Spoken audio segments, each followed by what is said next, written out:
Welcome, class. So here's our new lesson involving similarity of right triangles, right?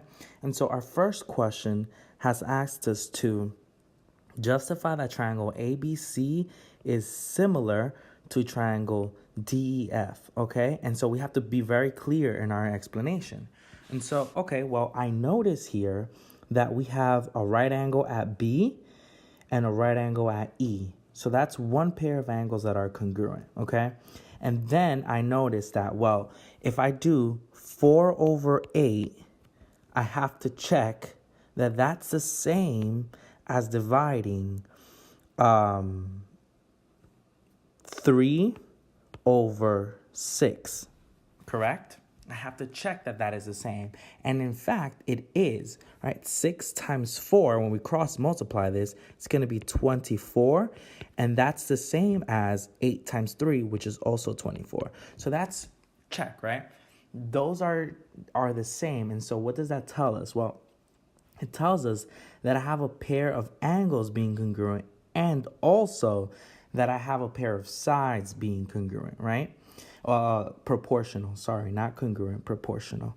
So this means that I have side, angle, side, right? I've just shown a side, angle, side. Okay, well, what's the scale factor here? Well, I noticed that the scale factor goes from 4 to 8, from 3 to 6, and from 5 to 10. So this means that if I multiply 5 by 2, I get 10. If I multiply 4 times 2, I get 8. And if I multiply 3 times 2, I get 6. So R here is equal to 2.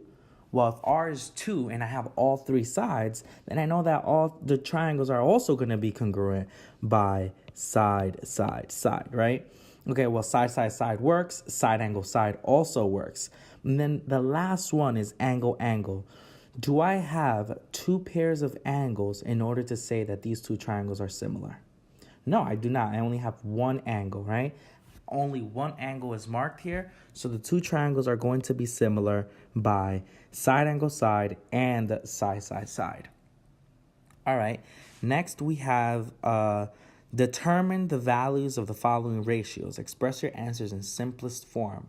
Remember that if you have a fraction, you can always reduce it if they have a common, the greatest common factor, using the greatest common factor. So let's see here, BC over AB. Oh, I know that BC is 3 and AB is going to be 4.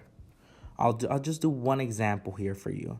And so EF, let's see, well, EF is going to be 6 and DE is going to be 8.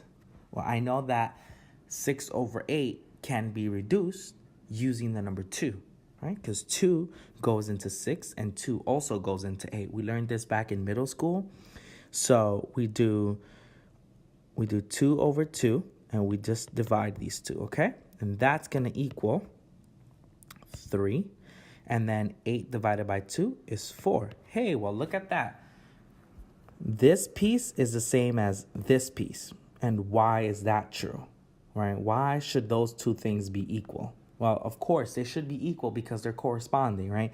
BC is corresponding to EF, and so DE is also corresponding to DE. So these 2 ratios should also be equal. Okay, well, let's fill in the rest of the table of the ratios, and we'll look at it more in class. Now, if we look at our new lesson for today, we're going to be looking at word problems, okay?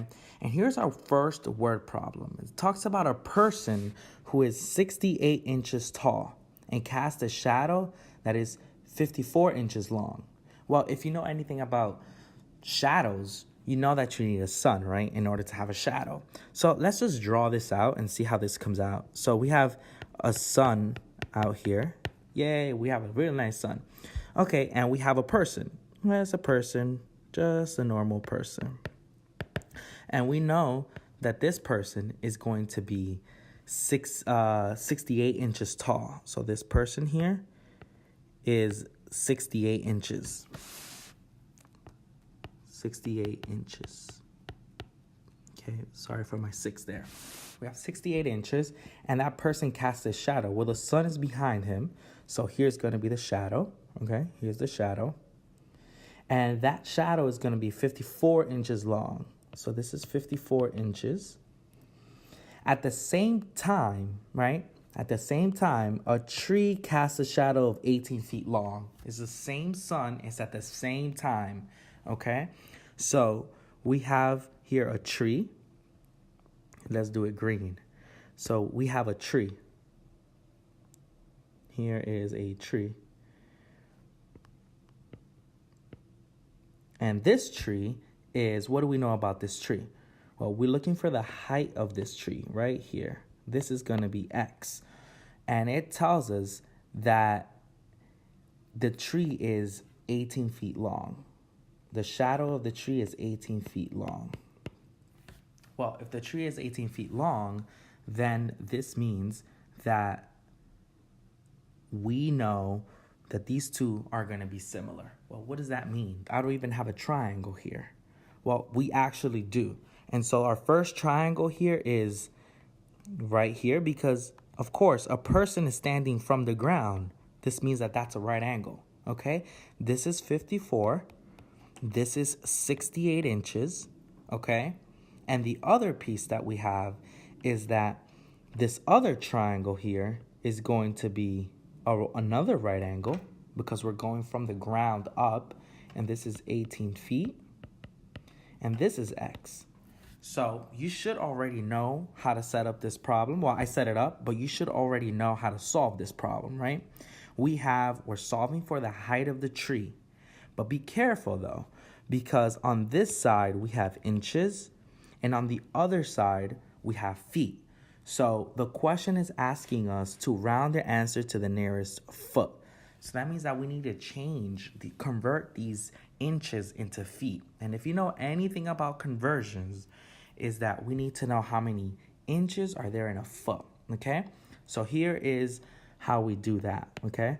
So we know that 12 inches is 1 foot, okay?